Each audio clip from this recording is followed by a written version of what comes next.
All right, it's 12:16. Should we go ahead and get started so that we have a full hour to be lively? Yeah, let's be lively as possible. Okay. So, hello and welcome, everybody.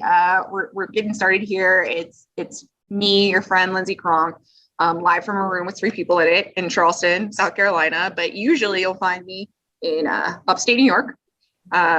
Call it West, call it Central, call it what you will. Rochester, the University of Rochester. I am the Assistant Dean for Scholarly Resources and Curation there. Chase, you want to talk about it? Yeah, so I am Ashley Chase. I am the Associate Director and a bunch of other gobbledygooky words at the Stetson University College of Law in Gulfport, Florida, where it is yucky outside right now. And so I wish I was in Charleston, where apparently it's also yucky, but at least it would be yucky with my friends sort of here. And I am Rachel Fleming, Scholarly Communications at the University of Tennessee, Chattanooga. And I have more later. So that's all I got. It's plenty. So this is a lively lunch. So we're trying to keep it casual and engaging as possible across a variety of mediums. So just don't hesitate to interject. PeMento is a passion project. It's something that we're all really excited about. And it's literally like if you have an idea, thought, a question, just hop in. We'd love to hear from you. Let me talk a little bit about PeMento. Origins of this. I was having conversations with my good friend and colleague, Brianna, oh my God, Marshall, right? But now, yeah. I don't know why I always forget. I should write this down, but I literally never do because I'm like, I was there and I'll just be able to tell people about this and it'll be the easiest thing ever. Anyway, Brianna Marshall is a brilliant, if you are not aware of her, smart person in libraries. She moved recently to Northern Kentucky, but we were talking, it was the very early stages of the pandemic. We were exchanging some Twitter DMs as one does. And a certain amount of this came from a place of good-hearted, like, kvetching, like, right? Just being a little bit annoyed with where we are in our careers, some of the spots where it seemed like we weren't getting traction, we weren't maybe necessarily feeling a sense of community, right? Like we were both feeling very isolated in our professional experiences, and we were both sort of thinking about how can we make this better for other people, right? Like how can we develop community that feels authentic? How can we make sure, like particularly in libraries where so many of us are solo practitioners, the only person who does the work we do, right? How do we overcome that loneliness? And we were also really interested in, because we'd both just sort of hit mid-career, and we were like, this is the whole freaking thing for like the rest of it until your late career, like that's wild, right? And so PeMento was sort of, again, it came from this place, the spirit of mutual aid, a desire for real connection, and a period where that was increasingly difficult. And also from a place of trying to avoid burnout, right? Like trying to connect as a means of supporting one another, but also to acknowledge we'd all been hustling so hard for such a long time. I am maybe more guilty of this than almost anyone, pushing too hard for outputs. And I thought we could do something different. And Brianna agreed with me. Then flash forward, I brought these 2 brilliant folks on, and Maurini Strub, who's unable to join us today. Oh God, I forgot Maurini's introduction. Maurini Strub works with me at the University of Rochester, and she is also a PeMento co-winner, and I really appreciate her. She's unable to join us today. But basically, we put our heads together and we said, let's just run a freaking prototype. Like, let's just try it, right? There was a lot that was getting tried in those early days of the pandemic, you'll recall. And a lot of it, I think, has been really cool and really valuable. But we just figured out that all it would take is some sort of a website. All it would take is setting up sessions and letting people be in there. And it's just been very cool to create a space for participants to explicitly reflect, right, on their careers, their career motivations, their personal motivations, to stop trying to portion off the parts of our life that are about our jobs from our personal lives, which then are often neglected at the expense, right, of our professional success. We were really invested in sort of making that happen for people. So that's a little bit about the spicy idea. That's a little bit about PeMento. We're through 2 cohorts now, and we're going to talk about that a little bit more in detail, but I'm going to turn it over to Rachel Fleming with more of an introduction. Yeah, can you advance the slide for me? Yeah. Yeah, we're going to run through some brief background, and here's the overview of what we're going to talk about. Introductions more to us as we relate to PeMento. Why not introduce ourselves twice? We'll talk about what we've been up to with these two cohorts and talk about lessons we learned about the program, about ourselves, about iterative design, about teamwork, just all the lessons. And then we'll wrap up with a look at the future, what our hopes are, and really that means what your hopes are. And then we've got a special treat at the end if we have enough time. So let's get on with our introductions. I know. We did it a little bit first, but now we can talk a little bit about our deeper motivations, where all of this comes from. So for me, a big part of it is that I've always felt like a scrappy outsider in libraries. And one of the weird things to sort of understand and come to embrace and leverage at this point in my career is I'm not, right? I actually have a lot of power, a lot of influence. And I know I sound like I'm being really big for my britches, right? But it's true. And I was like, can I like, how do I make it better for other people who feel the same, like sometimes motivating, but often really isolating sense of being on the outside of something? And how do I change that? Yeah, they promoted me. And so then I was like, I've got a little bit of time to throw at this. That's really how I got into PeMento. Yeah, Lindsay got promoted, and I said in my session yesterday, and I'll say it again here, that I am a reformed acquisitions librarian. After 10 years, I, was the light fell upon me, and I went to a scholarly communications and open education. So I had this big change professionally, and always have had a professional interest in kind of identity development and professional identity. And I'm good at making things happen, writing things down, and asking questions. So people like to include me in their teams, and I like to be able to make stuff happen. So that's been a really fun to kind of gel some folks together in the course of this project. And I sort of started coming to Charleston and felt like a massive outsider there because there's not a lot of law librarians at Charleston. But what I've learned over the course of my, journey from early career to mid-career is that I actually don't really like law librarians all that much, and find that professional development within my own, and if there are some in the room, I apologize. This is sort of like a general feeling that all law librarians feel like we're better than everybody else. And I find that really bothersome because I learn more from people who are not so excited about their JDs and just actually want to like be better people and be better at their jobs. And I should say, like, I've had really, really powerful, wonderful mentors that have been assigned to me from my professional organizations, right? Like I have one who's been in her career for a long time. She's been an associate dean forever. And like when I am about to absolutely lose my mind, I will call her and she, walks me through this mindfulness stuff that normally I think is bullshit, but with her, it just like works. And that's great, but I need something else.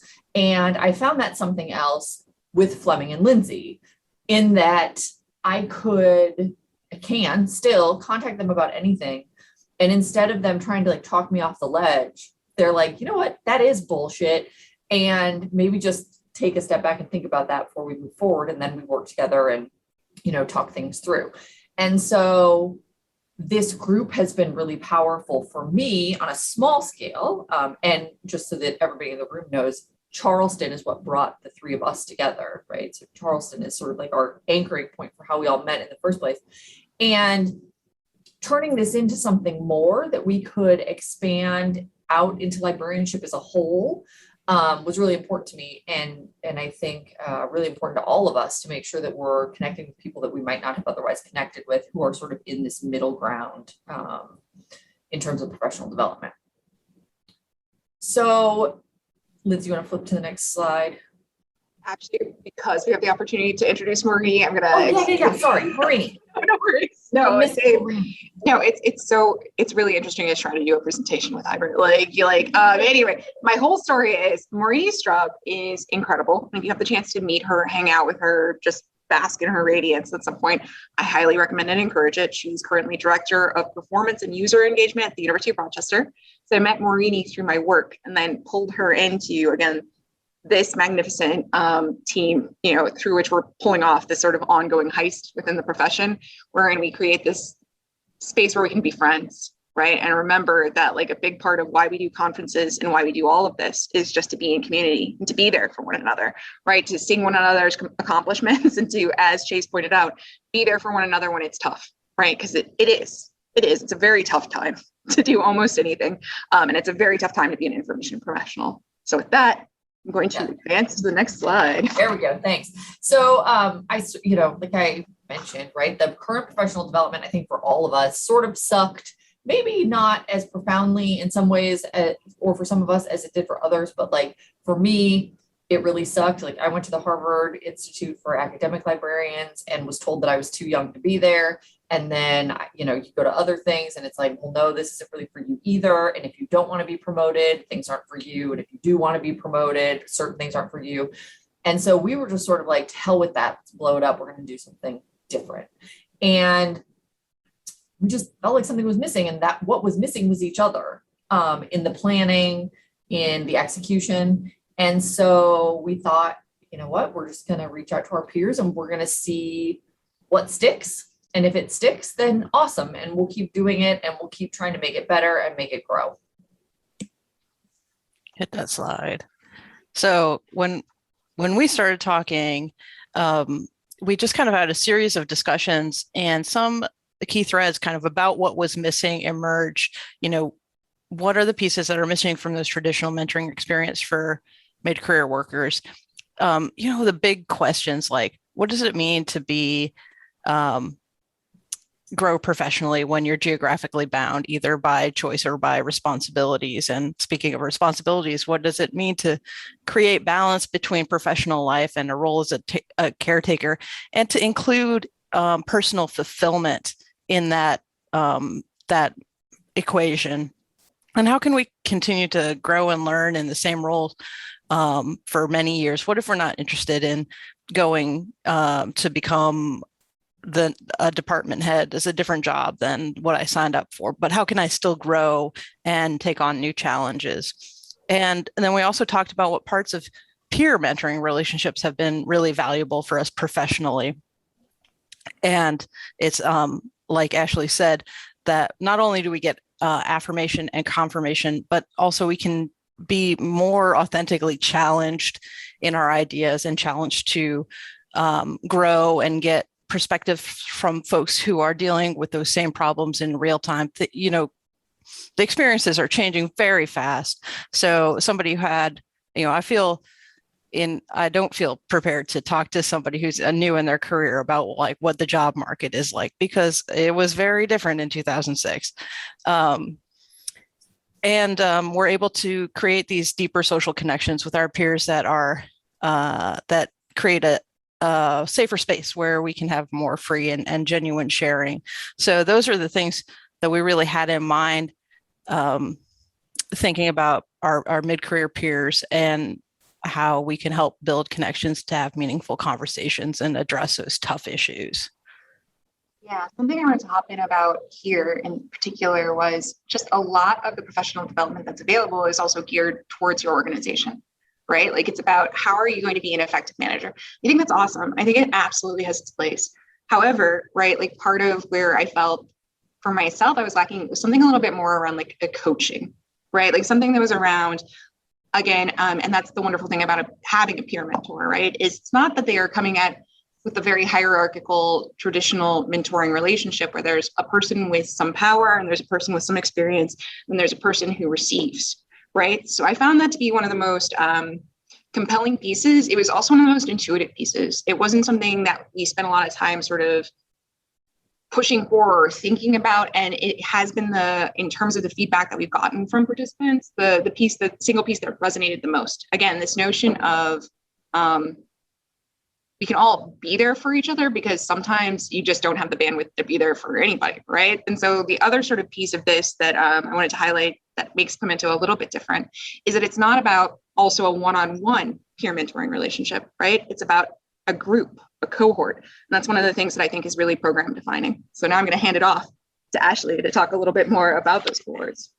So I do see a question in the chat really fast, and given that this is a lively lunch discussion, I'm going to go ahead Love and it. address it. So asking whether we define mid-career as age-based or work and experience-based or a position-based. And I will just answer really fast from my perspective, and that I don't think that we have defined any of those things, and instead have encouraged people to participate who feel like they're in the middle of their career. So whether you've been in a place for 2 years or you've been in a place for 15 years, maybe you feel like you're in the middle of your career. Maybe you're in that sort of like blobby center, which we talk about in PeMento. That I don't think that there's a one size fits all box for what mid-career is. Would you guys agree? Yeah, we think it's important for people to self-identify, right? And honestly, it hasn't been necessary to create more constraints around access to the program. In my experience, you just want people to have an affinity, right? So you start with mid-career as an idea that people conceptualize for themselves, and then you connect them in different ways. Great question. Yeah. And the way we recruited people to do this was pretty simple. So the four of us pulled things together for the first cohort. It was just the four of us, and the worksheets and the website and the ideas that Lindsay and Brianna started with, we sort of pulled into a comprehensive thing, and we went out and started recruiting people for the first cohort. And that was in spring, earlier this year, I guess, in 2021. It seems like it was forever ago. And basically, we went on social media, and we took to our emails, right? And we were like, hey, you want to try this thing? And I think I sent 10 emails, right, to people that I thought, these people seem like they're in sort of like a weird place in the middle of their careers. Maybe they would want to do this, right? And then we took to Twitter. And if you follow any of us on Twitter, we took to Twitter hard. We don't play when it comes to PeMento promotion on Twitter. And in our first cohort, we ended up with 75 participants. It was wonderful. And after the cohort ended, we had a handful of folks who wanted to help with the next cohort. And they reached out and said, either I want to do this again myself. So can I do it? Can I just do it again? And we had a few people who did that. We had a few people who were like, I would really like to help facilitate the small groups within the larger cohort. Great. You want to help with that? We had a few people who were interested in helping with the worksheets and the documentation. Great. So we recruited, I think it ended up being 4 or 5 volunteers who, together with the 4 of us, helped facilitate our second cohort, which took place over the summer. And we had 100 people in that cohort. So we grew, pretty significantly in that first go around. And it was great. We were constantly meeting and talking about what was working, what wasn't working, both the 4 of us who started it, and then, as a bigger group, trying to figure out how it was going. And overall, we're really proud of ourselves and how those 2 cohorts went. We are also freaking exhausted. It was a lot of work, right? Like we had the plan, we had the ideas, we had the ingredients. We sort of had the time, but we were so tired by the time the second cohort was over, because even though this is a self-driving sort of mechanism, some people don't want to be self-driven, as it turns out. And so we're going to talk a little bit more about some of the feedback that we got, but it turns out that when you take on something like this for yourself, you actually have to take it on for yourself and be willing to do that. And so, the impact was sort of felt not only by the participants, but by us in terms of just how much work all of this was and what we could do to make it even more successful when we run our next cohort. Yeah, I just wanted to chime in on something that Chase was talking about there. And it really is, we all know that there's this profound fatigue, right? That is not just across libraries, it's across society.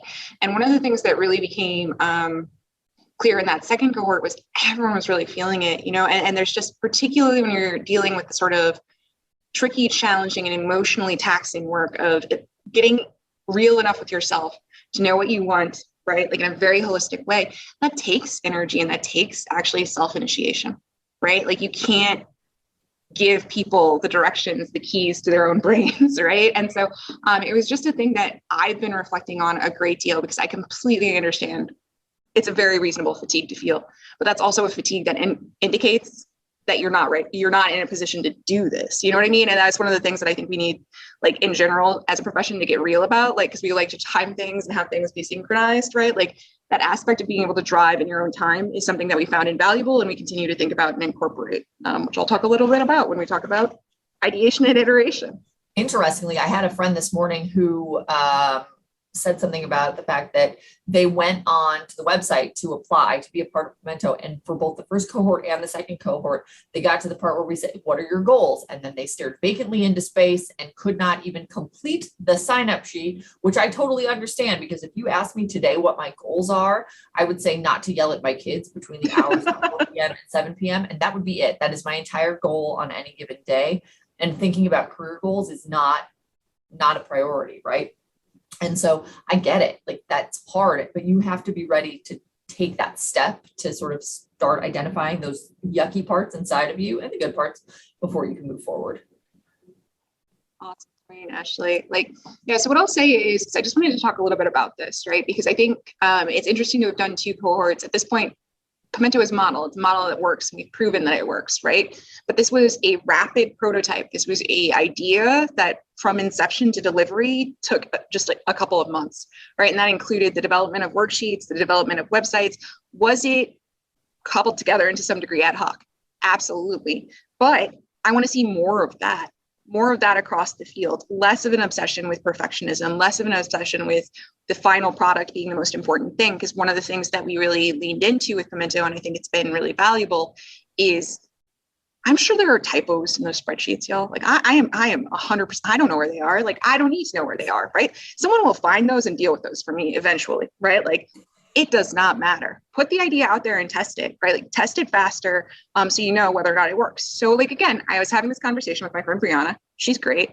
And we were like, if we're feeling this, probably lots of people across the profession are feeling this, right?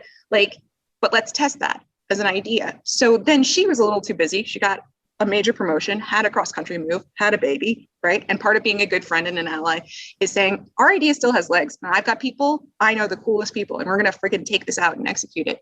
So then we did the pilot, right? And the pilot had amazing response. Like people said things, and I'm not like, I was brought to tears, life-changing, right? Like making the time and the space for people to think about this is something that should not be new, but is new, right? And so with PeMento, some of the stuff we got into, honestly, it feels so obvious, but that's what resonant truths are, right? Like, so anyway, we tested this thing out. We had, as Chase noted, like about 75 folks that first cohort. We reached out to our personal networks. We followed up. We did a lot of work on social media, but it wasn't even, like, that's not the hardest part of the work. The hardest part of the work, honestly, is just continuing to deliver. And I will say one of the things that happened between step 2 and step 3 that I've been reflecting on recently, when we picked up all those extra volunteers, it is easy for me when I'm working with Maurini, when I'm working with Chase, when I'm working with Fleming, to know where all our heads are at, because we've been collaborators for years. We have a wild level of trust and mutual understanding. That's very hard to achieve. The broader you take that out, the bigger that becomes, right? The challenge becomes the coordination there as well. Right. So again, by the end of our second cohort cycle, where we had about 100 people participating, there was a corollary rise in expectations around what the program should be. Right. Like, and that's just something that we continue to confront. Because again, at that point, it had gone from being a prototype to being a model. When you have a model in place, people's expectations of their experience, again, they rise, and that's reasonable. But we were still just a group of volunteers operating on a shoestring with a whole big team. And we got, again, some very valuable feedback, and we're learning and working together. But the most exciting thing that I wanted to share with y'all today in terms of PeMento as model is that it's being adopted by the Boston Library Consortium, right? So we're seeing our first adoption by an organization that is not us, a group of people that is not us, of the tools. Because all of those tools are out there. Are they CC by NC, Indeed? I forget what our Creative Commons license is on that. Anyway, if you go to the PeMento website, I think it's pemento.wordpress.com. They're not. I'll put it in the chat too. You're the very best. Chris Ferguson has placed a link for y'all on Twitter, so you can go and check it out. All of those worksheets are available to you completely for free, and you can run a peer mentoring system yourself with a group of whatever size you want. That's one of the great benefits of the PeMento model too, is we've come to realize that it's scalable, right? So we wanted to put that out into the world as a public good because we're all very service oriented. Have you noticed we work in libraries? Fleming, Chase, anything you wanted to toss on there? Did I miss anything? I think that, no, you did not miss anything, of course, other than that there are absolutely no typos in the worksheets because Fleming's attention to detail is, and it's not that there are no typos, but yeah, I mean, I think that, we talked about the rise in expectations. I think to some degree, our expectations of ourselves rose too. And that was as sort of, I would describe all of us as overachievers in our own way. That was very hard to like have the expectations go up and then get feedback that was like, hey, you could have done even more. And it's like, oh, like that was hard. And that is a part of our own professional development that is now coming out of having developed this program, because it is hard starting something new like this. And it is hard living in the evolution of a project like this. That's a %. So we're going to talk to you guys a little bit about the impact, what we heard from PeMento participants and what we learned ourselves. So something I want to point out, because it's something that we're really proud of, is we had global participants in both cohorts, right? The reach surprised me in some ways. People's willingness to participate across time zones. A piece of the way we designed PeMento was to have full cohort sessions so that anyone could connect, right? Like, so all 75 folks, all 100 folks. We had some synchronous sessions, then small cohort groups based on affinity, right? And we actually wound up simplifying that affinity piece in the second run, because we realized that a lot of it just had to do with the ease of people being able to connect. You know what plays a real important role in that? We've all learned in the Zoom times? Time zones, right? Like, so it was just, now the trickiness of that, of course, is, as any academic librarian will tell you, folks don't necessarily want to talk to the people they work with in these situations, right? So we did a fair amount of sort of trying to sort out and give people that layer of, sort of I'm looking for. I mean, you got this, like people. Protection. So like social distance. Protection and social distance are both good. Yeah, I mean, People need that. Yeah, and we've all, we came to learn that a lot of people have gone through some things at work, right? And they don't, and myself included, and you don't necessarily, though I'll talk about myself with anybody, but some people don't actually want to dig into the weeds of their situation either at all, or with people who may be even like 4 degrees of Kevin Bacon away from the situation. Like they need 20 degrees of Kevin Bacon before they're willing to open up. And we had to take some of that into account when we were setting up the sort of smaller sections, the small group parts of the cohort. And that was hard. It was hard. We did our best. And trying to extend everyone grace, like we had examples where we'd hear from participants about other past experiences with past participants. And then you have to make those adjustments, but you still want everyone to have access to the program, because we all need to believe that people can change, right? And we all need to bring one another forward in that way. So it was a really interesting time to execute this. It was a really interesting time to think about this. And I have been recently reflecting and marinating a lot on sort of psychological safety necessary for people to be open enough with one another to form those real connections, right? And I would say, PeMento, we did our best.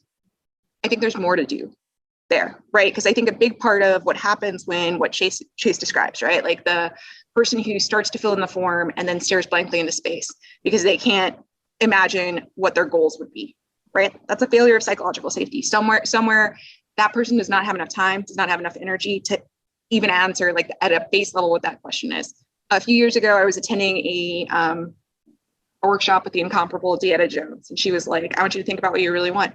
And she's like I started to say something about work, and she's like, Lindsay, like, think a little bit harder. And I was like, I want a pina colada on a beach. She was like, yeah, you do. Fine. It's fine for that to be a goal. It's fine for that to be what you want. Like, and again, one of the great benefits I would argue of the whole COVID-19 situation is for those of us in the privileged position to be with the psychological safety, with all of these pieces, the clarity became really, really real for me, at least. So basically, again, we had global participants, we had amazing buy-in from the start. Like, again, the prototype proved it had legs. The second run proved that it could work. And I'm really excited to see how the model moves forward, evolves, and is taken up by others. We had really amazing feedback around all of this. And if you want to get into #PeMento on Twitter, I cannot recommend it highly enough. It's a lot of us though. So just be forewarned, a lot of us. Yeah. Go ahead, Fleming. Oh yeah, and we got great. This is we're just sharing because it was public, and we've gotten these folks permission to share their public comments. But we had just a ton of really great feedback in the smaller groups and individually as well. So these are, in fact, very representative. Do we have one more tweet to share, Linz, on the next slide? I can't remember if we put one in or not. This is my brain. Yeah, there we go. Right. So I think that one thing that we saw in 2020 in the great, like, it's almost the end of 2021 and we're still dealing with all of this, was that for the people who were able to take the time to deal with this, they really got something out of it. Because I think that rolling out of bed and sitting down at your desk that's 2 feet from your bed was really hard on people, and it gave them the impetus to move through it. We had one participant say, I've been avoiding a lot of realizations, and PeMento is forcing me to acknowledge them to myself. Like in both my personal and professional life, I put everyone else's priorities first. And I think that especially in mid-career, you have so many people over your shoulder telling you that you should be looking for a promotion, or you should be looking to supervise people, or you should be leading, servant leadership, blah, blah, blah, get involved with your organization, boopity, boopity, boop. Like, it's really easy to get lost and be like, I actually don't want any of that. Like, I want to take a step back and I don't want to do this anymore. Or in my case, right before all of this started, I got passed over for a promotion and I chose to stay at the job that I'm at. And PeMento has really forced me to take a look at why I'm making the choices that I'm making. Still working on that. But I think even as founders or whatever, it gave us a real cause to sit down and practice what we preach and look at what was going on. And it seems like everybody else sort of was able to do the same thing, which is great. And another thing that we heard was that folks, and I'll say again in our learning section, that the time was a huge limiter, but in the some is better than none model, that like I didn't have enough time to do all of the work that PeMento is asking for, or that I feel like I should be devoting, but it allowed me to start making this space. And that in itself has been a change that I didn't expect to have, is something that we heard. Got anything else, Lindsay? Yeah, I was going to say one of the things that I think we did, like as we do this sort of ongoing plus delta amongst ourselves of like what's going to come and happen next, we really centered a code of conduct and user privacy. So part of the reason we're not trotting out everything on there is we took the privacy piece of this really, really seriously, and we wanted to respect people's individual experiences. We made the decision not to record any of our sessions, right? Because people need, again, to be present in spaces, and oftentimes that recording at the end, it just exists as a, I think everyone's seen that like tweet recently, right? Like that's like I sign up for all the conference sessions, and then I tell myself I'm going to watch the recording, and then I like have that folder forever, right? So we acknowledged that, and I think the right move to sort of center a truly like present and mindful approach. That's the way we did that, So even in the group sessions, it was challenging in some cases for people to find scheduling, and it was another wonderful place where we were able to say no, right? So like if people couldn't get together with their cohort groups, it's tough, bud. Sign up for the next cohort. Like you're not actually present, you're not actually participating, and I don't say that with any malice, right? Like everyone has their very real reasons for what their schedule is full of. But part of what PeMento asks you to do is to prioritize yourself. So that was what I got in there in the impact. Yep. Yeah.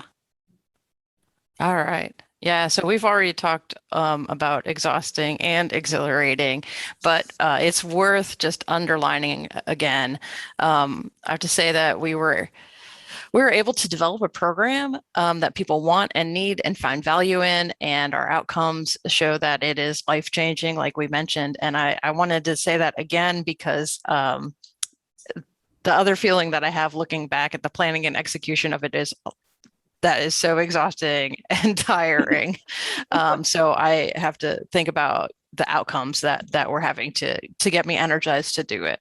So, the overall take home that we had is there's no way around like this hard emotional work that we're asking people to do.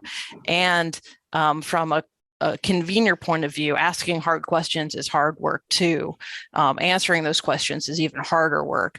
So even people who were eager and committed struggled to find the time necessary. And we talk a lot, especially up front, about, creating the time to do the emotional and thinking work that's involved in the program. And as organizers, we were trying to design a program that was really, as Ashley mentioned earlier, kind of self-running and participant-led, but there's always work involved in getting those conversations starting or maintaining the conversations. And that can also be emotionally draining for the conveners. So people are eager to talk when they're given the right environment. And we were trying to create that vibe in creating these small groups. But it can be really difficult when we don't know everyone who's involved. So we were trying to do this balance between trying to gather so much personal information that we'd be able to put people in really great affinity groups and, making it really a low hurdle to get in the program. And sometimes that felt like we were making seating arrangements at somebody else's wedding. Yeah. I'm really proud of that analogy. It's a perfect analogy. And some things that we learned along the way is to be very aware that our best intentions for open conversations don't always mean that conversations are open. Somebody might say something offhand that somebody finds really shuts them down. And all of that could be with best intentions from us as organizers and from even the folks saying the words, but the effect is very real. And then another thing that we did run into is that we are not therapists. And I will say we are not your lawyer, because Ashley is a lawyer, but she's not your lawyer. And that can be really tricky because, you might run into some situations where that would require a professional to actually address. And one size doesn't fit all. So some folks want more direction, some folks want less direction, some people want to talk, some people like to think and reflect and write down, and it's not going to be perfect for everyone. And you're going to hear from all of the peoples about all of the ways that it wasn't perfect for them, and that feedback is going to conflict with each other. So you have to just kind of find the space where we're trying to offer as much as we can to fit as many of the situations that are out there, and just be okay with knowing that it's not going to really, it's not going to be a perfect fit for everyone. And, but it's good for most people most of the time. So even if it isn't for everyone, or it's not the right time for everyone, you are really still able to make a huge impact with the folks that you are making an impact with.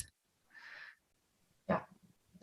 So I want to, if it's okay with my co-panelists, I know I'm going to talk about our combined skills and how great we are at working together and how wonderful we are, but I do want to see if there's any questions, either from our two people in the room or from the attendees online. The one now, it's just me and Tony.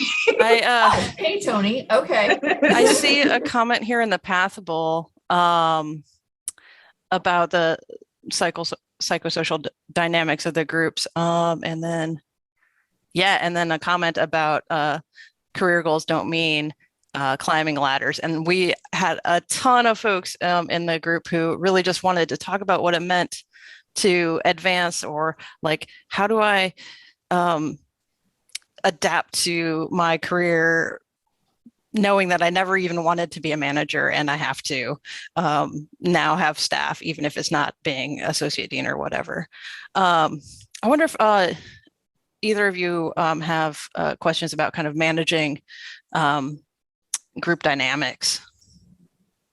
So one of the things that I thought was really interesting is in one of the small groups that I dealt with, I had somebody whose work situation was so great that they felt like they had nothing to contribute because everybody else was so miserable. And I thought that that was a really interesting thing, because I think libraries love misery, right? Librarians love misery. And it's not my favorite thing about our profession. Yeah. it is not my favorite thing about our profession either. And I am very guilty of it, right? Especially because of the choices I'm making. I am very guilty of being like, everything sucks and I want to die. When in fact, that's actually not true. Like most of my days at work are good.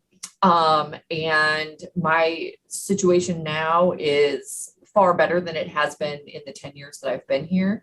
And sometimes it can be really hard to admit in a sea of misery that things are just not that bad. We are not solving world hunger. We are not creating world peace. We are not going to solve the climate crisis. We're going to give some books to some people and hopefully do that in a way that is ethical and reasonable and, you know, serving the missions of our institutions. And that's okay. And it's okay to be happy with yourself and with your job. And I think that for the people who felt that way, PeMento was hard for them because they were surrounded by people who went to PeMento looking for answers on how they could finally feel that way. And so that was a really interesting realization for me. It was good for me personally in my own personal development and professional development to hear that feedback and to hear somebody be like, you know what, my job is good. My job is good. And I like it and I do good work and I'm comfortable with where I am. But managing that group dynamic, right? When you have so many people who are like, you have one person who's like the happy kitten in the corner, that it can be extremely hard, and giving people the space to vent while also not being resentful of the person who's happy. Yes. Is a fine line to walk. Right. And so that was an interesting thing for me. Yeah, I don't know. Yeah, Chase, I wanted to mention, because like it's one of the most direct and easy and actionable takeaways that I would love to share with y'all. If you're putting together affinity groups right now, I would not recommend creating an affinity group around burnout. Like, because it's just a bunch of burned out people. Like we're all just like that was like, you know, again, and you learn by doing, but we had a burnout group and like they just burned each other out more. Like there was huge attrition and it was just like they were out, right? By the end of they didn't need to talk to other people who were experiencing burnout, right? Like they needed something else. Like it's just like sometimes you take the wrong and obvious route, right? So when we thought about affinities, we tried to get simultaneously simpler and more nuanced, if that makes sense. Another aspect I'll talk about, because it dovetails a little about like to what Ashley was saying. As a person who is like the perpetual optimist, Pollyanna in like every room, like I found it cathartic to also be able to, for myself, not be buoying the collective mood, right, at all times, not to be consistently and always mood humidifying every like space that I went into. So PeMento gave me that space and that grace, and I actually think it's allowed me to communicate a little bit more authentically about the stuff, because ultimately I do think mostly it's okay. You know, like lots of stuff is awful and lots of stuff is absolutely on fire, and we should all be paying attention to as much of it as we can, right? But like it also let me say that is also true, and also I want that pina colada and that beach, right? Like those things are all true, all simultaneously true, and that's okay, you know. And it allows me to be better at being there for other people. Have y'all ever read that Six Thinking Hats? Right? Someone's made you read the Six Thinking Hats at some point, right? Like it's all about divergent thinking. It's all about like your preference is probably to think a specific way. So my preference, right, is what is called, I think it's the yellow. Anyway, it's the optimistic. What's the good side of this? What are we going to bring forward that's going to work out? I prefer to wear that yellow hat, right? Like wearing the black hat, the hat of negativity and trying to find the risk and all that is not my natural norm. But I still have that, right? Like we all still have all kinds of thinking possible inside of us. And so one of the things I really liked about PeMento, I liked about working through all of this, was getting to see all those different angles and understand the truth at the heart of each of them, and that they are not in conflict. They are in a productive tension, right? That lets you sort of bring something forward together. I'm trying to think if there was more about, because like, honestly, I thought about those groups all the time. People are cool, you know, like it's just cool to hear from different people. Like I was so like, my husband's the physics instructor. And so for a part of the pandemic, my whole job, because I could work from home, was just to stay at home so that we kept as many of our germy vibes away from other people as possible. So like as an extrovert, it was killing me, right? Like not being able to see people, I was dying. And so PeMento also gave me that opportunity to just hear people's stories. And I will say, like, even through this weird Charleston, like the best part of it has just been like talking to people and like asking silly stories, like what's your favorite color? I want to hear everything about everybody, right? And PeMento like creates that platform for that too. Here's a really great question from the Pathable chat. What are your thoughts on using this for late career within 5 years of planned retirement?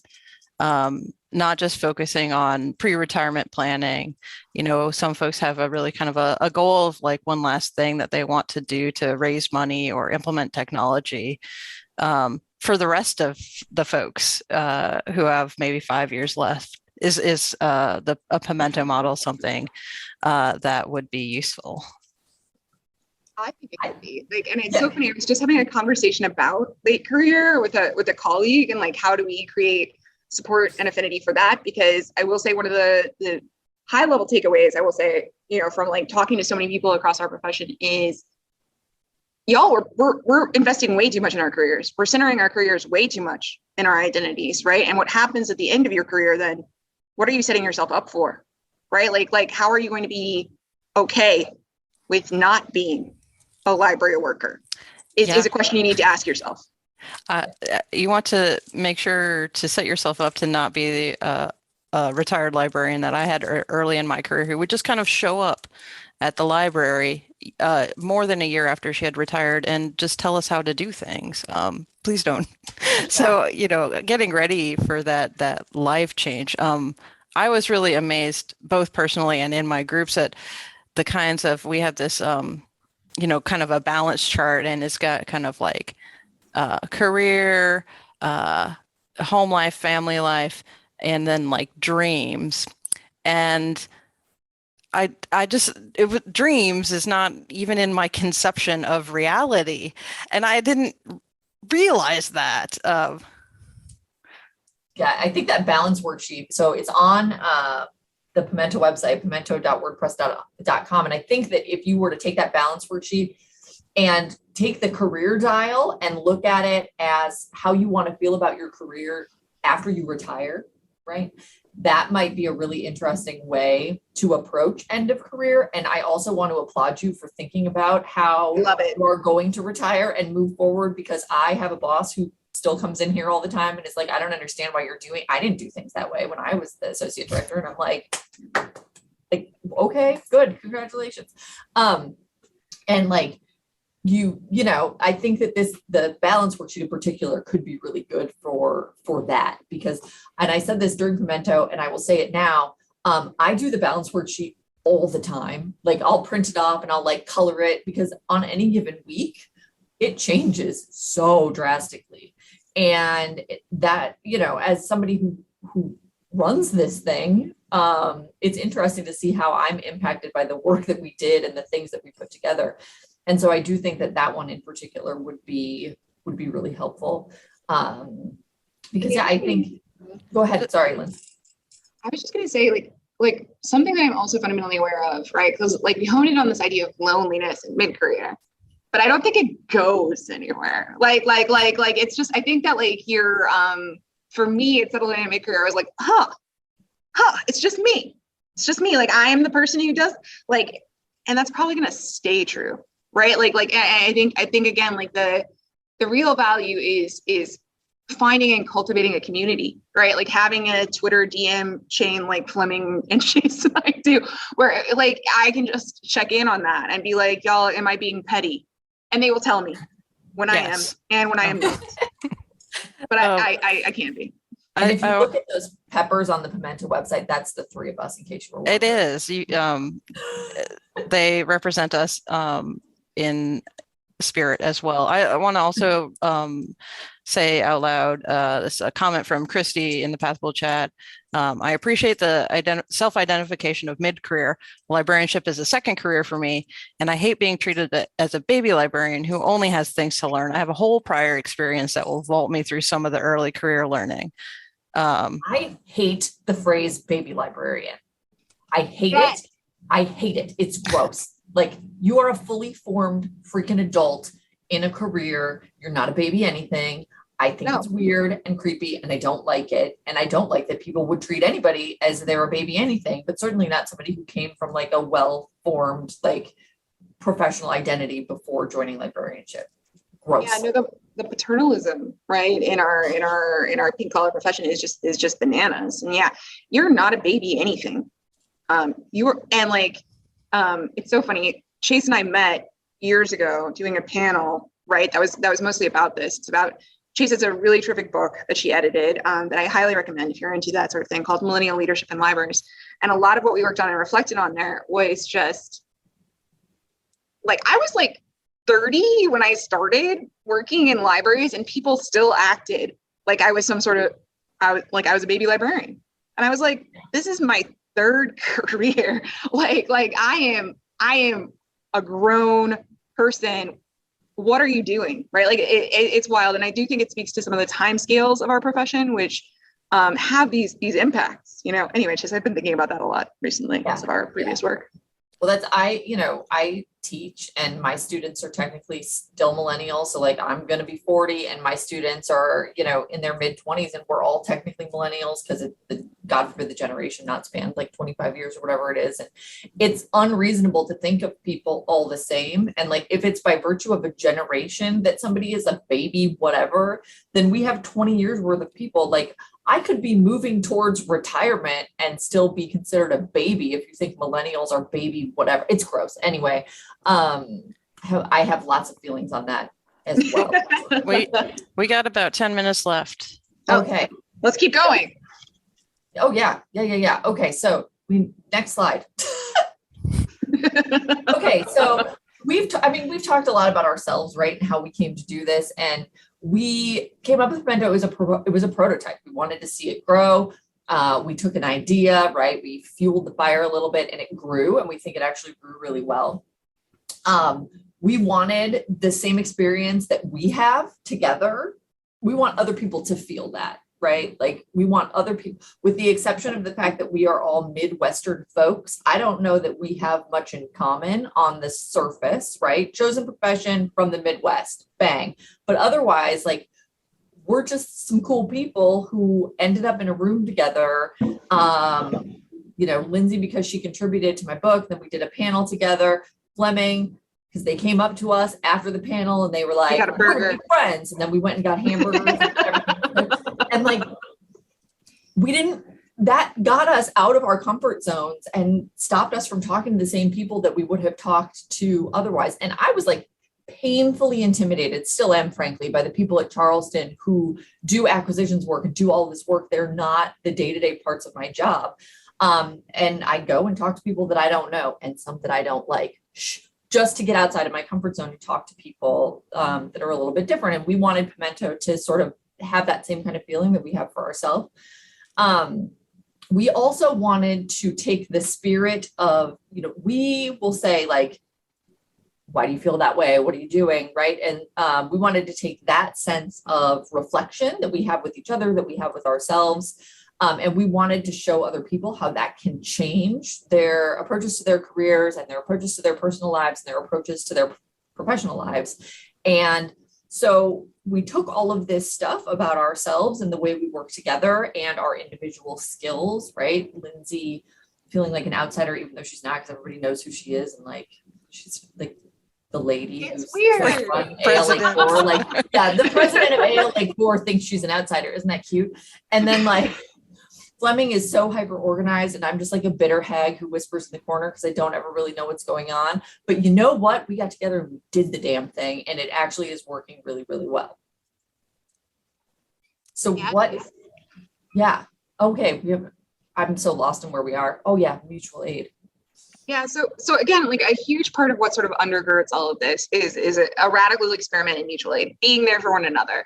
And this is a quote that I shared with the cohorts that I find really resonant, is like the other thing, and this actually gets back to something Chase was talking about, which is, yeah, stuff's tough.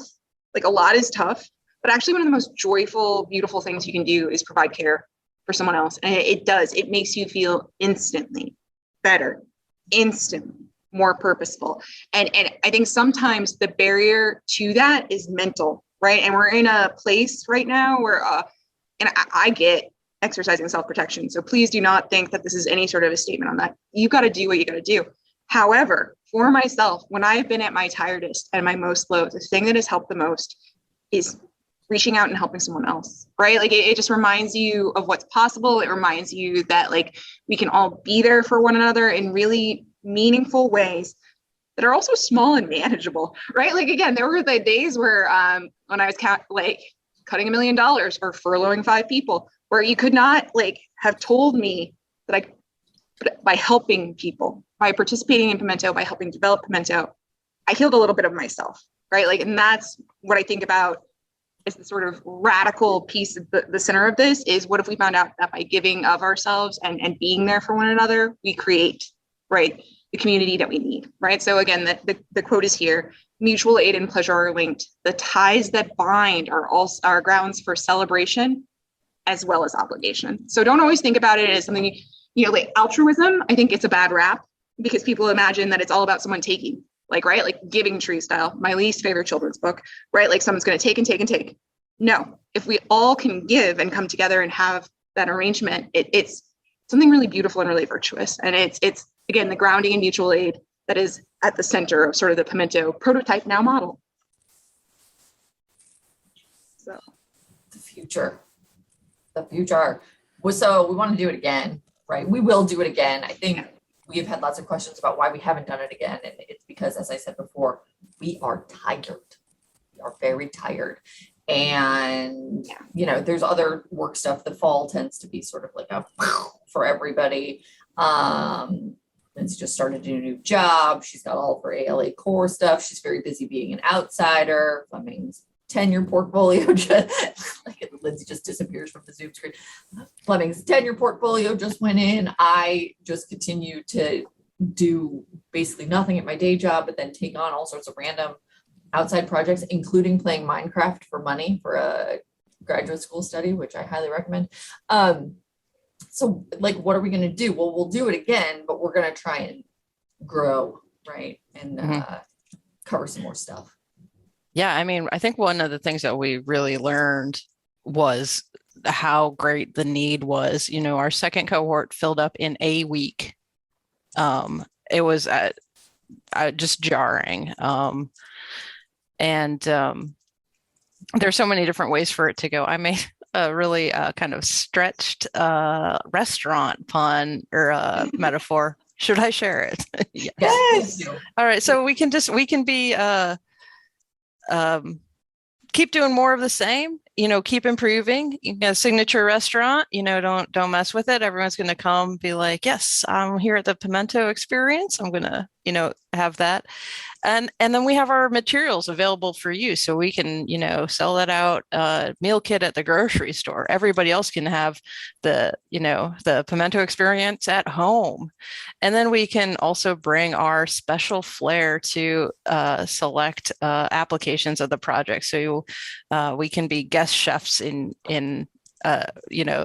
another restaurant of professional organization or library, or just to share all of our experiences with it, and we can do them all as time allows. But we've seen some interest from folks in the chat. We love to talk to people more about all of the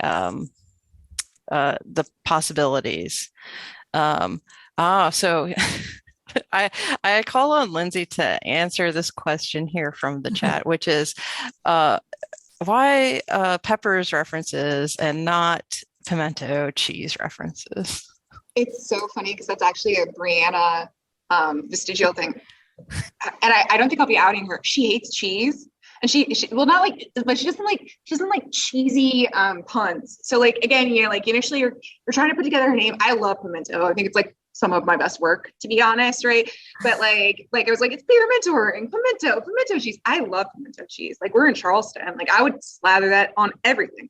But like she was like, no. And I was like, okay, peppers, right? Like, but it's good because like chilies are cool. Like there's like, again, this notion of a sort of spicy, salty, individualized place that this is coming from, right? So that's the answer.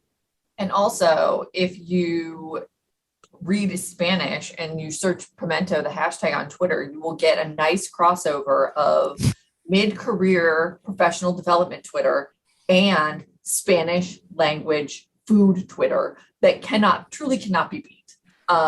It's like it's like that arm meme, like hashtag PeMento. Yeah, that's exactly right. We're at time. we're at time. So I just want to, for the person in the chat who said that you feel burned out and that it's okay to be burned out and to say it out loud, it absolutely is. We have all been there, and if we are not yet there, we will be there at some point, and it is okay. And there are things that you can do, or thoughts that you can, feel your thoughts and feel your feelings and do all of the things and eat the cheese and drink the wine and take a vacation, and all of that is okay. But if you want to talk with us more about this, our contact information is on the screen, and we're very appreciative that everybody came today. Yeah, we are. Thanks for coming out, y'all. We do have some reflective prompts. We'll post them to Twitter in case you just want to engage with yourself later on asynchronously. And thanks for doing this whole Charleston experiment with us. And as always, Chase and Fleming, it's just nice to see you. Obviously. Thank you. Thanks, guys. Got a sense of what this is like. It's so weird. I love it, but they're doing amazing. It worked well. Okay, bye everybody. Bye.